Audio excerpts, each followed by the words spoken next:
This is the Getting Divorced Without Losing Your Mind podcast, where divorce coach Corey Shapiro helps you get creative and not reactive in your divorce. Tune in now to get the support you need to make it through this difficult time. Here's your divorce coach, Corey Shapiro. Welcome to the Getting Divorced Without Losing Your Mind podcast. I'm Corey Shapiro, your friendly divorce coach from New York City. Fall's in the air. And if you're listening to this show for the first time, it's all about being creative, not reactive in your divorce. The topic today is using arbitration to resolve custody. Arbitration is a form of resolving disputes. You can go to court, and you could also hire sort of like a private judge, your own judge. It's a voluntary process using arbitration. Can you do that? Can you avoid court and use an arbitrator to make a decision for custody issues or even just in your divorce? That's the topic today. Our quote is from Ernest Hemingway. Maybe he's been on my mind because sadly we lost Jimmy Buffett recently. Yes, for all those parrot heads out there. And if you've been to Key West, you know Ernest Hemingway and Jimmy Buffett were onto something good because living down there, the life seemed easy. All right, so this is from his 1926 novel, The Sun Also Rises. The character Bill asks Mike, "How did you go bankrupt?" To which Mike replies, "Two ways, gradually and then suddenly." Made me think about a divorce. There's two ways to get divorced: gradually, which we're going to call slow torture, or suddenly, which we're going to call immediate torture. Now, what would you rather have? Would you rather just be waterboarded for, let's say, this weekend, and then come Monday, your whole divorce is resolved? Or would you rather have slow torture over 7 years? Where, it's like sort of annoying, it's back there, but it's not, it's bearable. My thought is that it's probably better to go with immediate, sudden torture.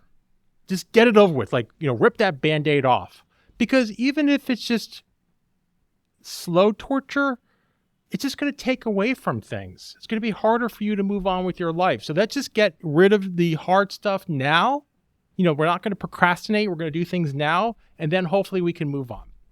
All right, our question is from Isaac, and if you want to submit a question to the podcast, you can go to question.gettingdivorced.org. All right, here's Isaac's question. "We attempted mediation, but sadly, we're yet to find a solution. I'm hoping for an equal week on, week off setup, or even full custody. However, my soon-to-be ex-wife has other plans. She wants primary custody and plans to move, which would restrict my time with our child to just alternate weekends and holidays. Our child is still a toddler, and I feel like I'm losing precious moments. I'm worried that if she gets primary custody in another state, my time with my child will drastically decrease. She suggested arbitration, but I'm not sure. What are the possible downsides for arbitration, especially for fathers seeking custody? I would appreciate any insight you can provide about your arbitration experiences, the good, the bad, and everything else. Thank you in advance." Well, thank you, Isaac, for submitting that question. Let's start off with the basics of arbitration to make sure we're on the same page. I know we talked a little bit about the basics in the topic, but let's just go through that again. So what is arbitration? Arbitration and also mediation is what came up with what we call alternative dispute resolution, or ADR. And the idea here is to resolve disputes outside of court. Court's difficult, court's expensive, court's complicated. So some very smart people said, why do we actually have to go to court? And there's all these judges who sort of retired, and they could be arbitrators, or very experienced attorneys could be arbitrators. And that's what you're hiring. You're hiring sort of a private judge. And that's the idea. It's a voluntary process. A court is imposed on you. They serve you papers and force you to come to court. arbitration is not that way. It has to be voluntary. So unless you two agree, Isaac, you're not going to do arbitration. That's the basics. But let's talk about what's good about arbitration. And there is so much good. There is so much good. If it works the way it's supposed to work. And the big thing you're going to get is it's going to be so much faster. I'm putting that in quotes because that's in theory faster. But if you're in a major city, the courts are clogged. If you've been listening to this podcast, you know some states like New Jersey don't even have trials. They don't even have trials. So you'll just be in the court system for years, that slow torture idea for years.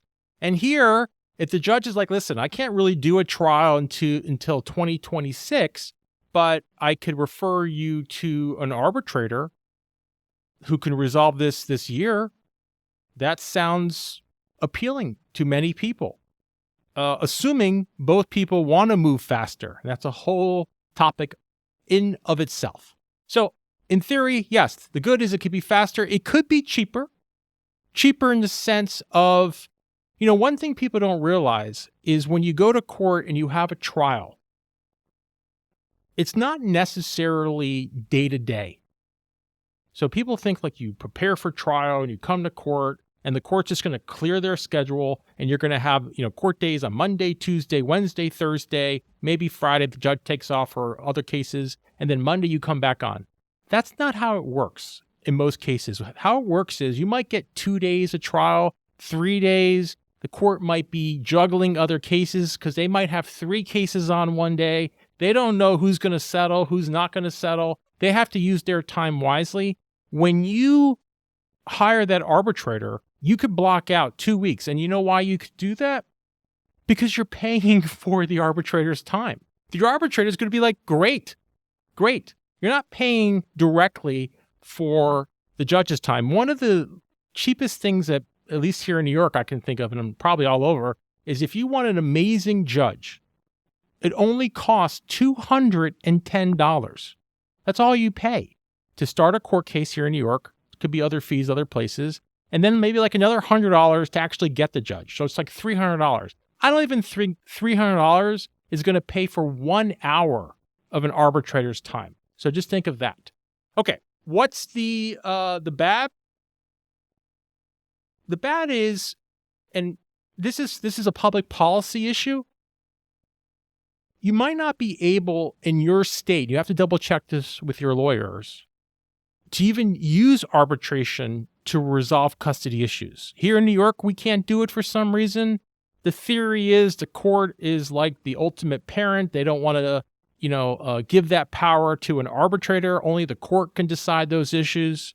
So maybe in your state, you can't even use arbitration as a short circuit to resolving these disputes. So that could be bad. Also, it might not necessarily be faster if you're dealing with someone who doesn't want it to be faster.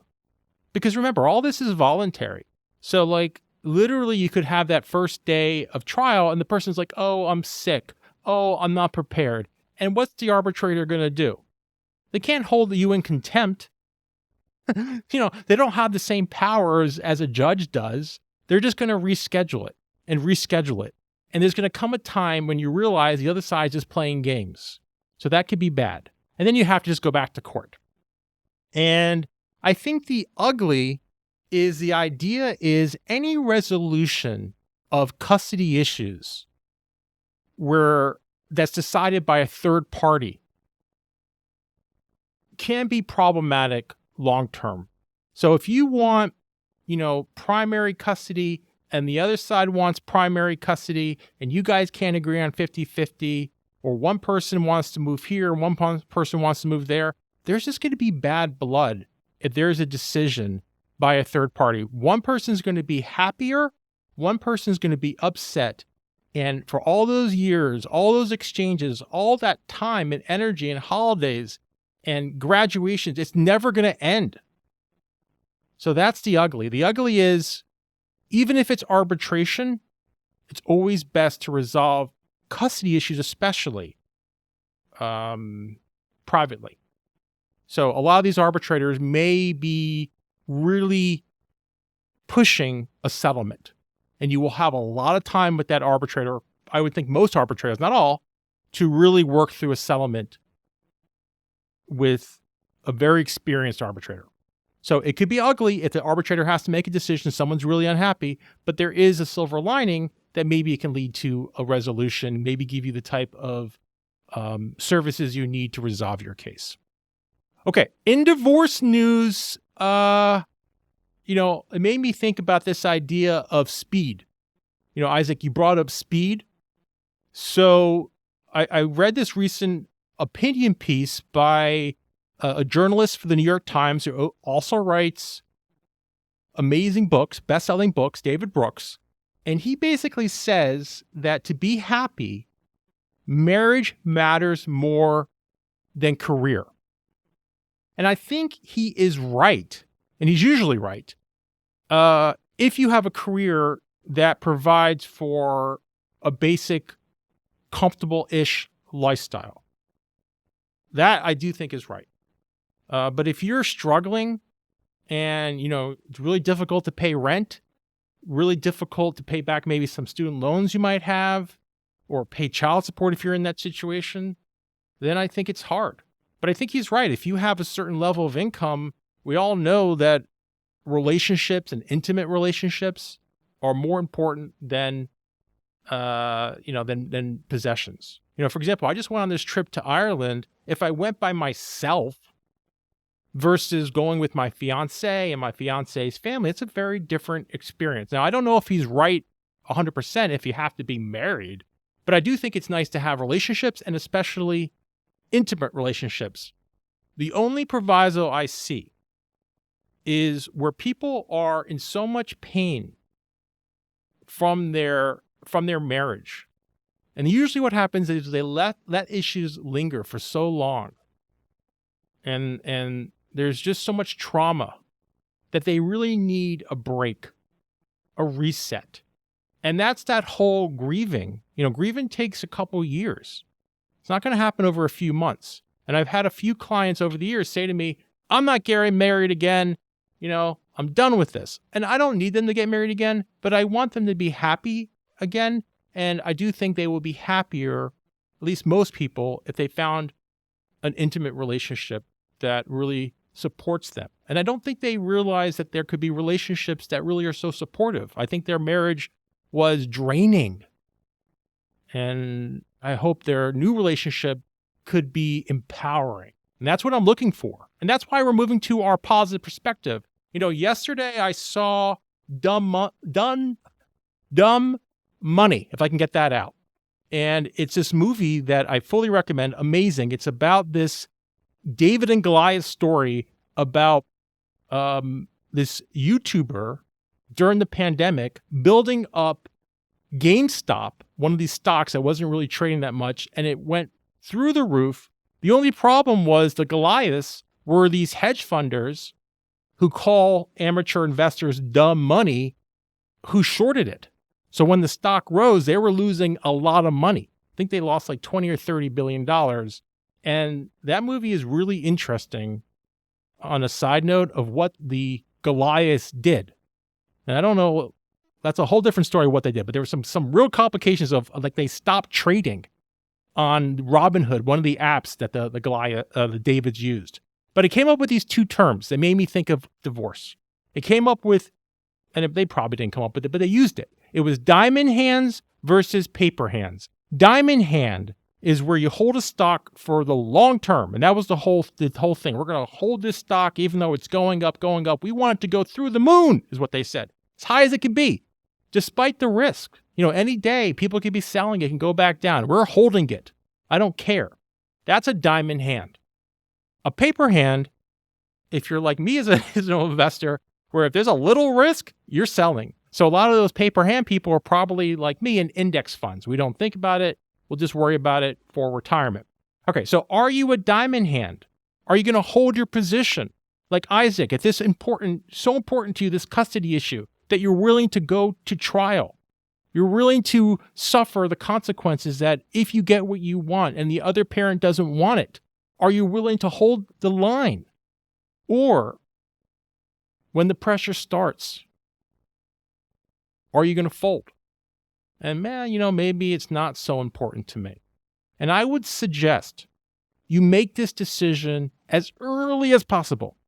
As early as possible. Why? Because this whole podcast is about saving the budget, the time, the energy, the emotion. Why do you want to be waterboarded for a weekend if you don't have to, or slow tortured for years, right? You don't want that. So think about that. Think about a diamond hand or a paper hand when you're thinking about your positions. All right. I think this is a good time to end this week. And I want to give you some encouragement. And I want you to realize, I'm here as your divorce coach. And think of me, we've been talking about the US Open, and I don't really do any tennis coaching. I don't think I'm a great tennis coach. I'm not even a great player, but I taught my fiance, who never picked up the racket, how to play. And I brought her on the court, and the first thing she did was she literally swung as hard as she can at the ball, and the ball went right over the fence, right? Right over the fence.